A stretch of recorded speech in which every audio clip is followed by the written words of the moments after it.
Hi guys, Dave here for Brighton and Hove Guitar Lessons. So today we're looking at the Troggs Wild Thing. Now I've already uploaded a video of me playing it at several different speeds. So for today I'm just going to be teaching you how to do the component parts. And once you've watched this video, you can click over to that one and play along and build up to playing it at full speed. So without any further ado, let's get started and look at the first section. Okay, so the first section of this song, we're going to be playing an A major chord, a D major chord, and an E major chord.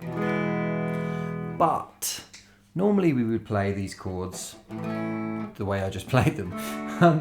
But I want you to try something a little bit different for this track. We're going to play our A major chord as a bar. Okay, we're just going to have our first finger covering the D, G, and B strings. And we're going to bring our thumb over the top of the guitar and just rest it on the low E string. So first of all, just get in that position now and practice strumming from the A string. Now we can mute the top E with the edge of our finger. We don't really want to press it down because it changes the chord. It's no longer an A major chord. When we do an A major chord, we don't fret the E string at the second fret. So what we want to do is just let our finger relax. But for now, it's okay if you get a little bit of that in there. The main thing we're focusing on, we're going to now try and strum the whole guitar. And if you're doing this correctly, you won't hear the low E string because our thumb is muting it. So if we play just the low E string, you'll hear just kind of like a harmonic. You'll hear a little muted sound. But you shouldn't hear the open E string. Okay, so let's try that now. Okay, that's what we're going for. When we change to the D string, we're going to do the same thing, but this time we're reaching over and muting the E and the A string. And then when we play the E string, we're just going to hear it as it is on its own. Okay, we don't have to mute anything. So let's look at the first verse section now, and I'm going to play it along with a metronome set at 60 BPM.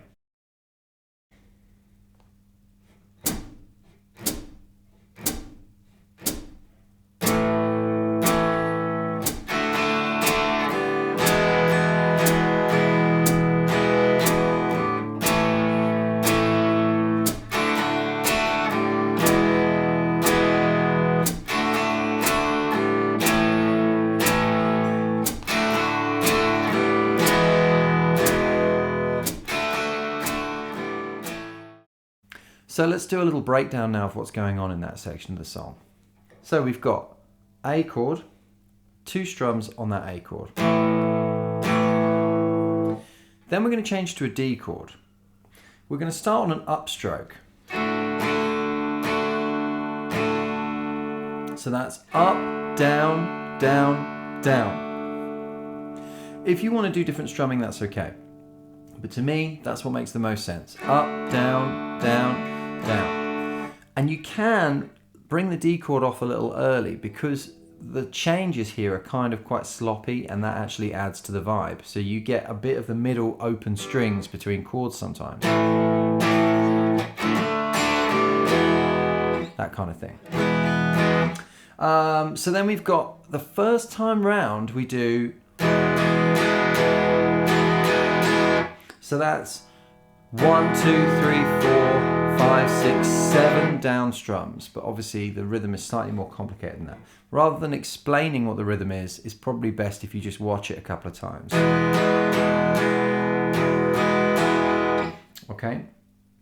And you'll find that part happens just before the solo as well. So it's in the very intro before the first vocal section of the song where he's singing Wild Thing. And it happens again when you're going out into the solo, and it happens again at the very end of the song, but they just do 4 in a row. So at the very end of the song you get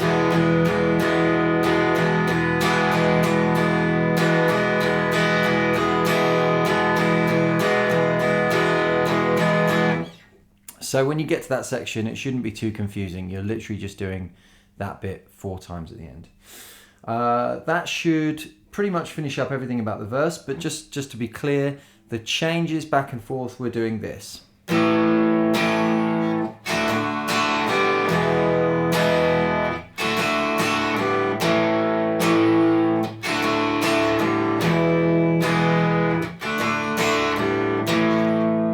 Okay, so that's the verse section of the song.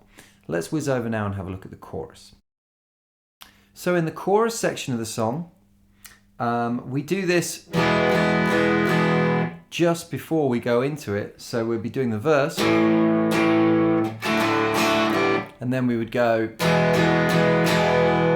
and then here we're doing G, A, G, A. Now there's a few ways you can do it. To me, the most sensible way to do it is, so let's look at what's going on there. It's a really useful technique that we use quite a lot of the time on the guitar. And what we're doing really is I'm allowing my middle finger to go over the top to the low E string. And all we're going to hear is the low E string and my middle finger on fret 3. And that's an upstroke. And then when I come down and do the downstroke, I'm going to lift my middle finger off. I'm still going to mute the low E string with my thumb, but now we'll hear the A just like we did in the verse section. So when we strum up, we're going. When we strum down, we're just hearing the A chord. So I want you to practice that now before we go on, because you can be tempted to just skip over that, but actually it's a really, really good skill to have. So we're just thinking about muting all the strings but the low E on the upstroke and just muting the low E on the downstroke. So feel free to kind of seesaw back and forth. Okay, and when you're happy, we'll take a look at how that works with a click. So I'm going to go over to that now.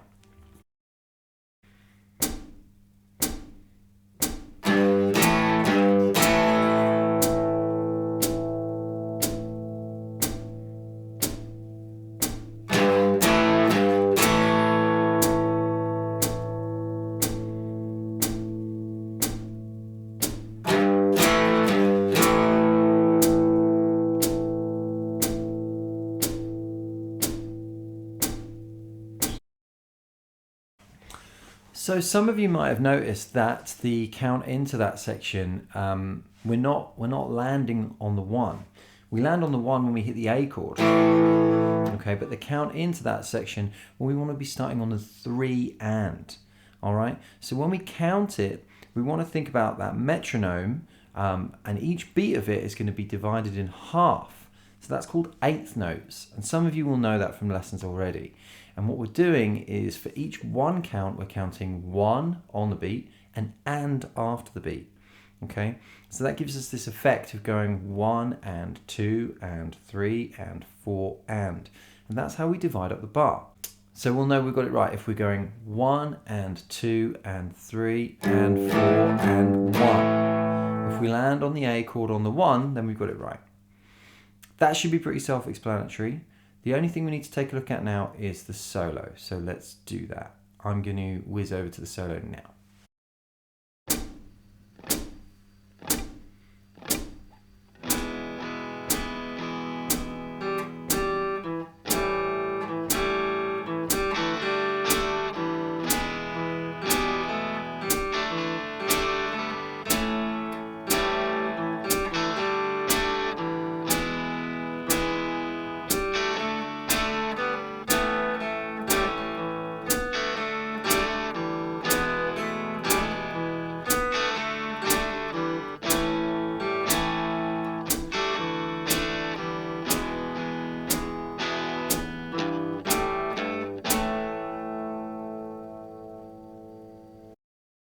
So that was a really slowed down version of the solo from the Troggs. It's kind of out of tune on the track. It's actually played on an ocarina, which is like an Eastern instrument. So, you know, we're just doing an interpretation of it really when we play it on guitar.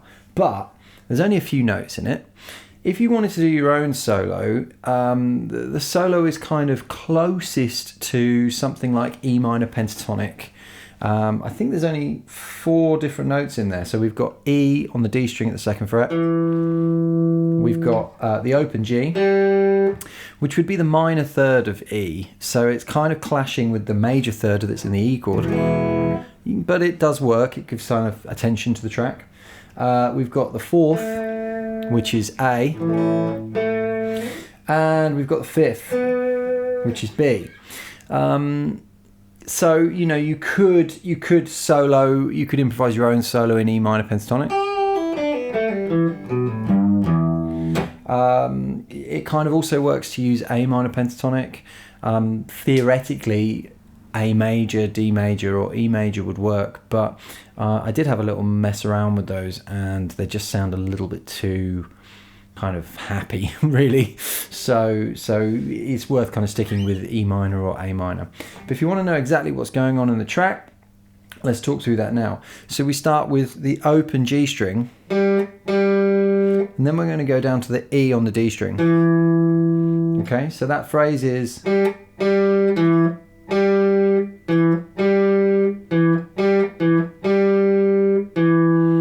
Now, this bit, this is one of those simple solos where when you try and do it, it can be really hard to replicate because it was almost certainly done in, you know, one take in the studio.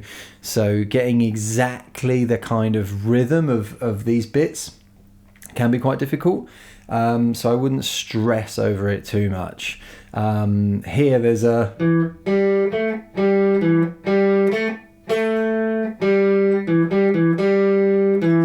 which, you know, yeah, the exact rhythm of it is kind of difficult to remember. So we're just going E, G, A, G, E, G, A, G, E, G, A, G, E. And then there's a bit where it sounds really, really hesitant, and it kind of goes... da, da, da. And to me, that kind of says that the person there was not sure what they were going to do, so they kind of, there's a little vibrato on that E note, and it's a little bit hesitant going into the next section. But if you just go with what feels right, I'm sure it'll be fine. So to summarise that first 2 phrases, we've got...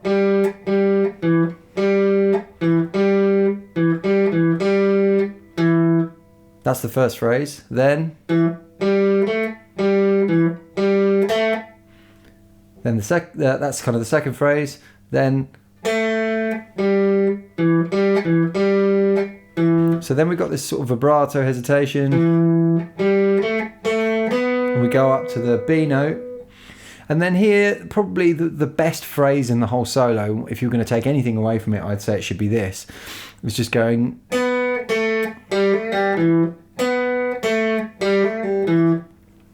And that happens 4 times. So here we want to go B, A, and then really focus on developing hammer on and pull off. So hammering on is when we do this.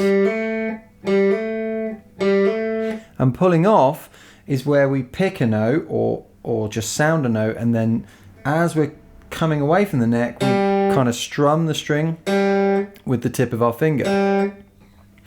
I'm exaggerating the movement there, but when we hammer on and pull off, we get that.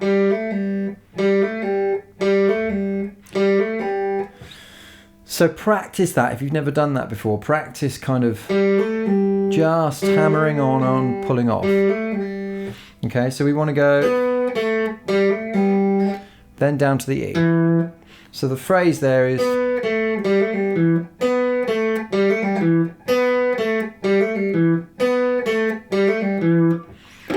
And then there's a kind of slightly weak phrase at the end.